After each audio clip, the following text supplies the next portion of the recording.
Let the show begin!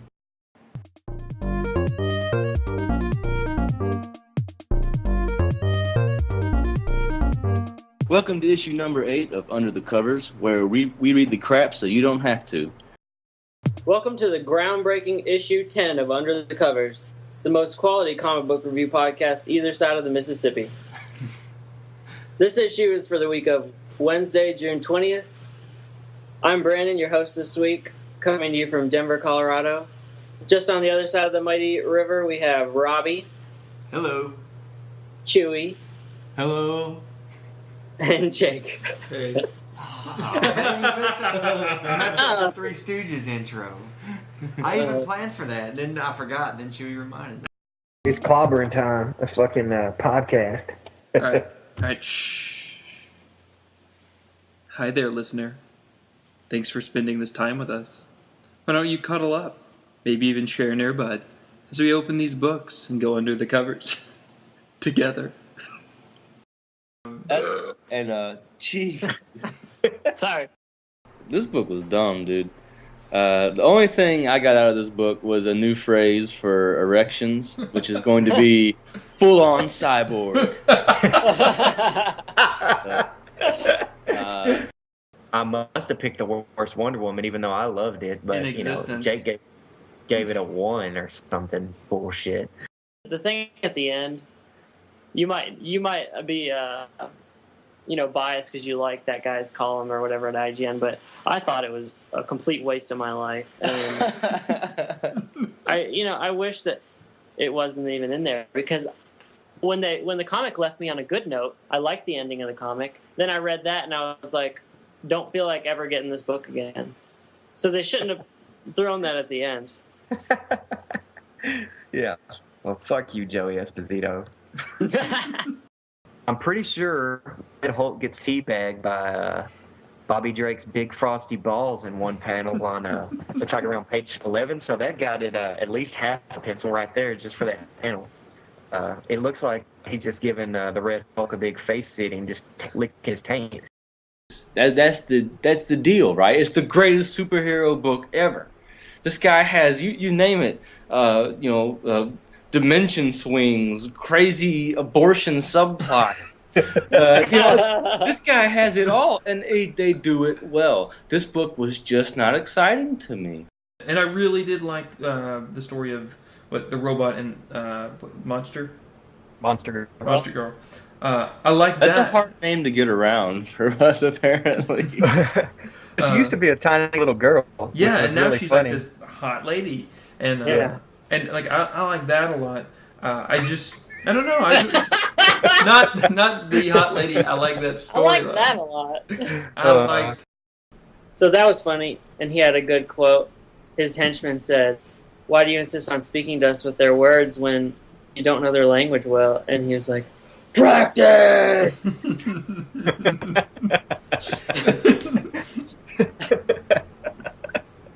It's not only like memories that can be removed in knowledge, but you can also remove like emotions, or like you could remove your desire to fart in an astronaut suit while someone jacks off in your hair, or whatever weird kinky fetishes you have.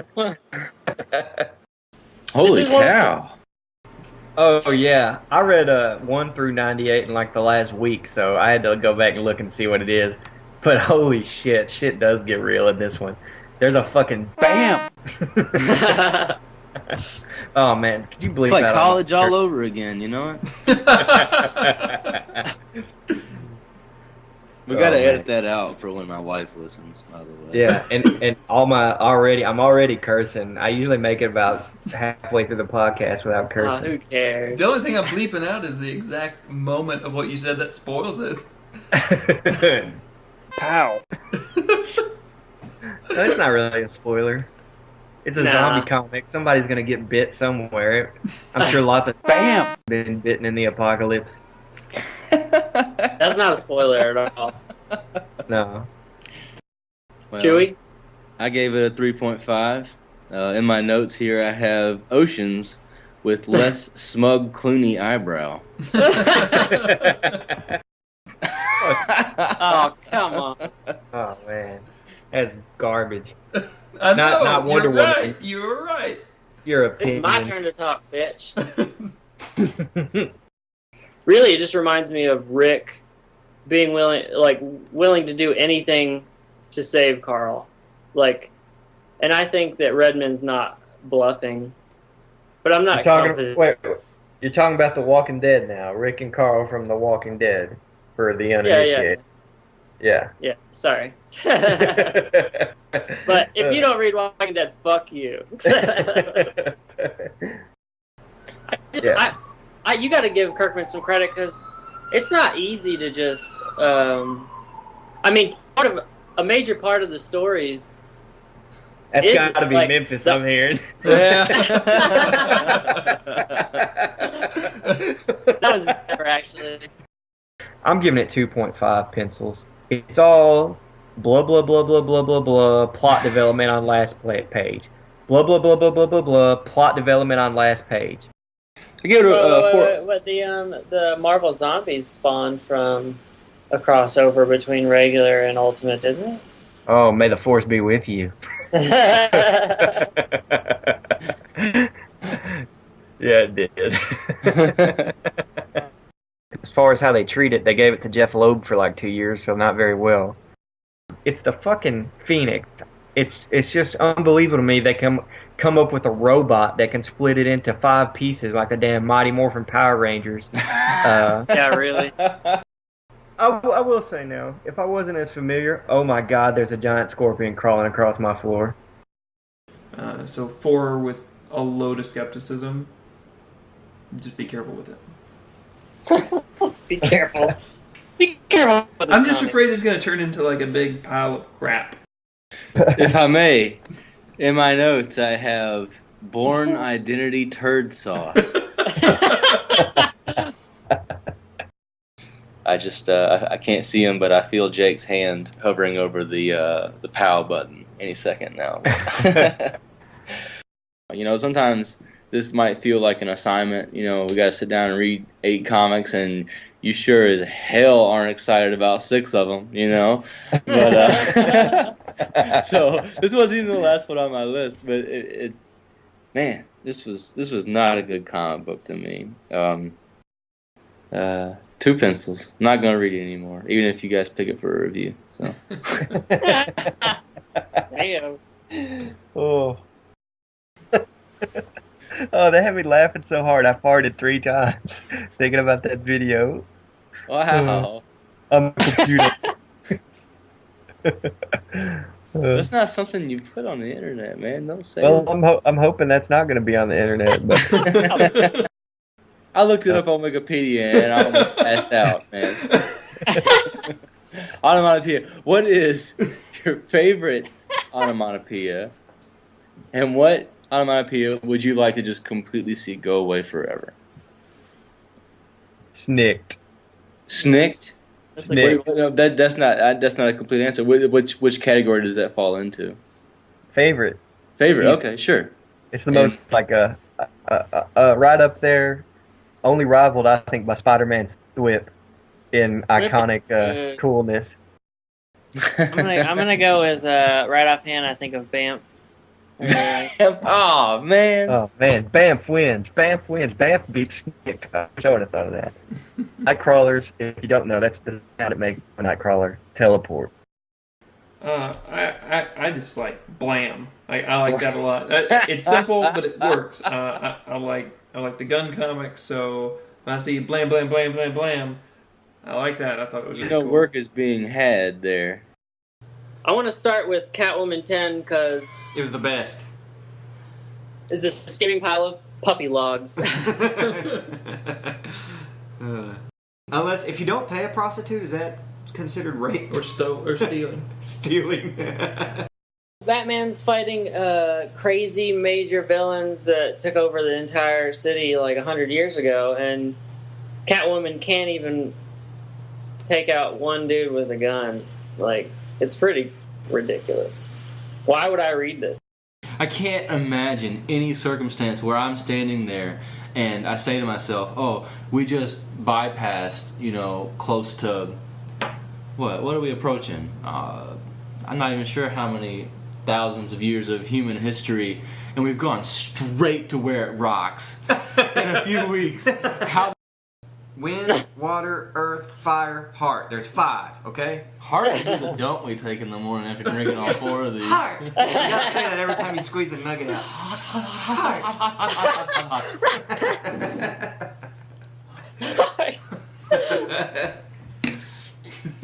Best podcast ever. Oh, the argument's already devolved down to Hitler. No. And there's one where they're sitting there in the trenches and they're Nazis. You reminded me of that when you said the Hitler thing. And they're looking at each other and they're sitting there talking, and one of them looks at the other one and he says, "Hey, are we the bad guys here? And we got skulls on our uniforms. I think we're the bad guys." It's a pile of shit. Go. Google image a pile of shit. You're Yeah, right to have an rebuttal. opinion. Dick nuts. It's my. Man, you guys need to shut the hell up. Let's talk about something else.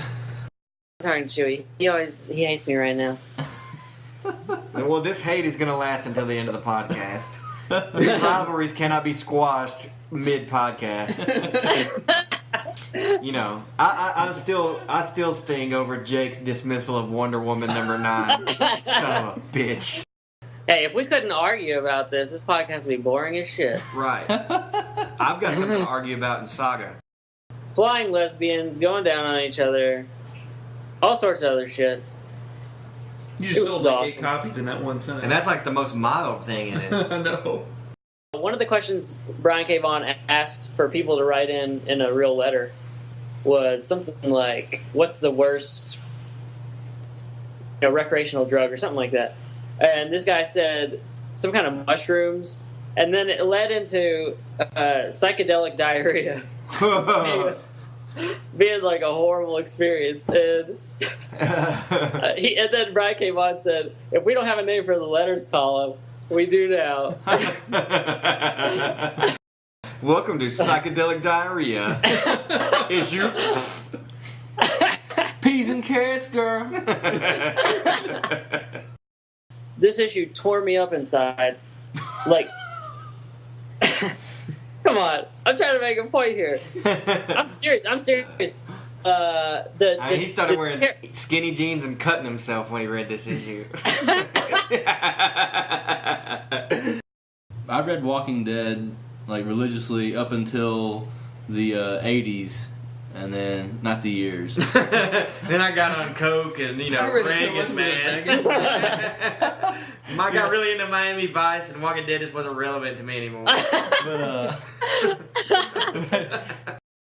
I really don't like it in comics, and it happens a lot, but I really don't like it when a dude's running up and he's got 2 or 3 word balloons in one panel, and he's like one step away from the bad guy, Like, that dude has been screaming this speech at the start of the tunnel, just running down, and you can't even hear the beginning of it, He's like, and this is for Ben! So, I don't know, it's just really weird how they laid that out. Let's be honest. She's hot because he's obviously one of them gutter sluts that'll go for anything, right?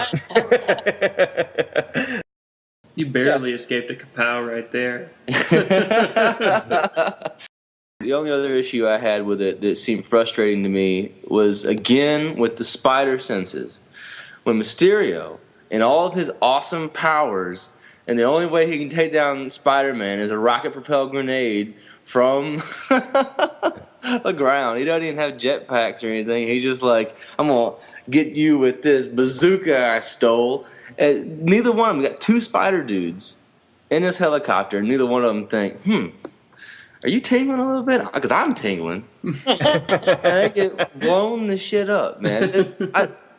They didn't die in the helicopter, so... Spoiler alert, you're not supposed to say that. Are people... Yeah. Spider-Man lives. Oh, no. Spider-Man does not die.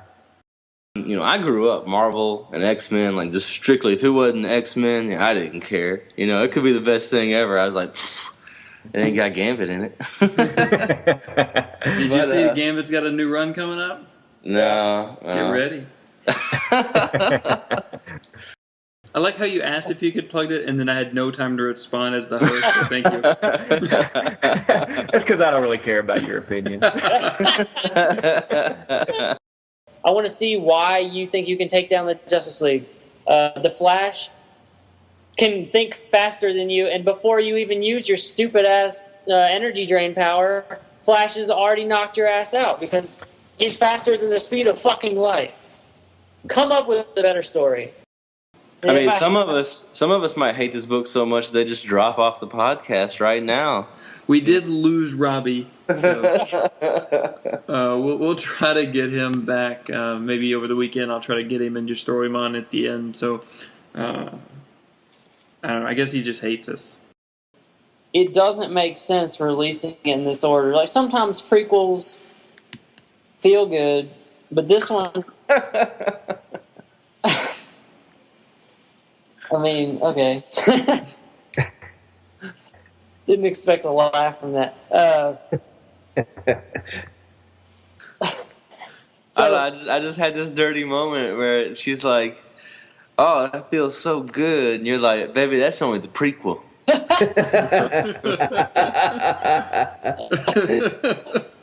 Fair enough. Oh, I heard like the Japanese people were loving it. Yeah. What kind of sponsorship is that? We may do that and then make them read this one on top of those 8 and be like, you got to read this. Yeah, it'll take you 10 seconds. It's okay. It's really short. Might take back 20 minutes, but it looks like Cable's sneaking out of Hulk's butt back there too. I can't tell if that's Cable or like old Nick Fury.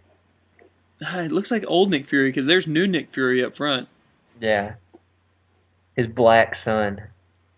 Who, even though he's like, I guess, mixed because Nick Fury's his dad, looks straight up like Samuel L. Jackson. Yeah, I think this is a good time to be in comics. There's a lot of cool stuff happening and a lot of good writers, man. So, listeners, the two of you, if you made it this far, all the way through all this, which I highly doubt, thanks for listening to me and my best friends talk about comic books again. Go to our website, www.theholdbox.com, or follow us at theholdbox on Twitter. And then Rob F. Sum. Yeah, you can follow me at Rob F. Sum, ROBFSOME.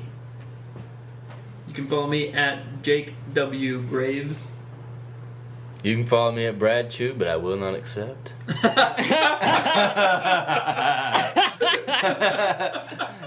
And I'm Brandon's Briefs. All right, the end of the show. I'm about to piss my pants. Yeah, me too. Good night.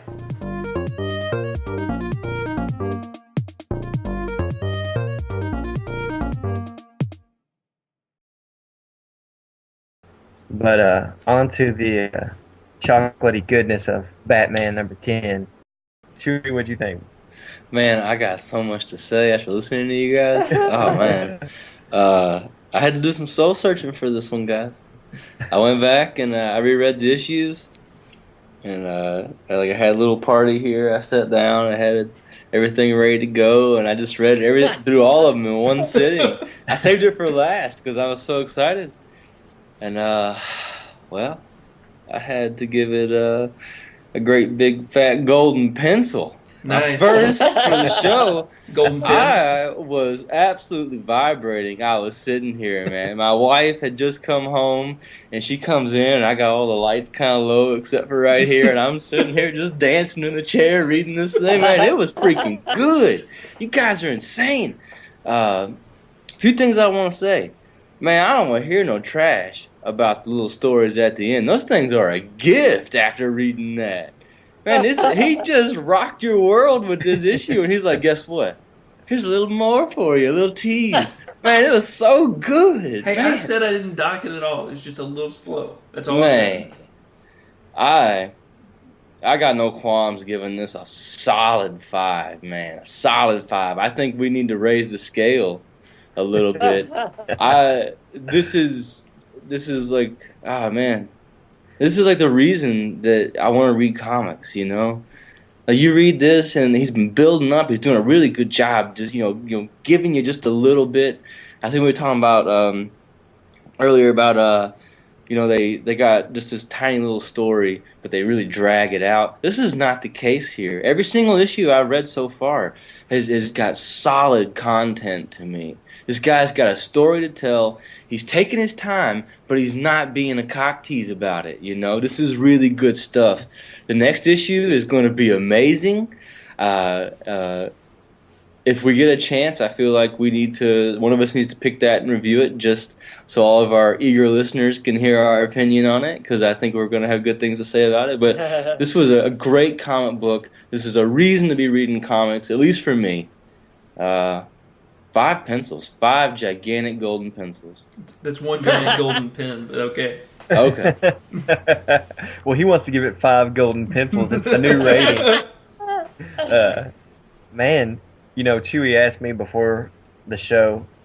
He said, "Do you ever change your reviews while the other people are talking?" And this was, and Chewy's little Braveheart moment there just made me want to bump mine up from a 4.5 to a golden pen.